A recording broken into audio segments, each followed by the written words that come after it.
মানুষ ভাবেন যে ধন অর্জন করা হলো অত্যন্ত গুরুত্বপূর্ণ। তিনি আজীবন ধন অর্জন করতে থাকেন, ধন অর্জন করার চেষ্টা করতে থাকেন। সে যাই হয়ে যাক না কেন, পরিশ্রম করতে থাকেন। স্বাস্থ্যের দিকে নজর দেন না, না উচিত সময় খাবার খান, না উচিত সময় ঘুমোতে যান, না পর্যাপ্ত সময় পর্যন্ত ঘুমন, কিছুই না। ধন অর্জন করতেই থাকেন, করতেই থাকেন। আর কিছু সময় পরে যখন তিনি অসংখ্য ধন লাভ করে ফেলেন, তখন তার সাথে ওনার শরীরে অনেক রোগ বাসা বাঁধে।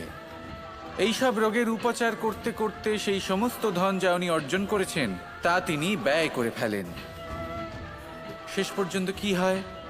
আমরা যেভাবে এসেছি ঠিক সেইভাবেই ফিরে যাই, ধন এখানেই থেকে যায়।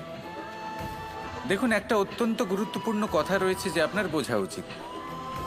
এই যে ধন, তার ব্যবহার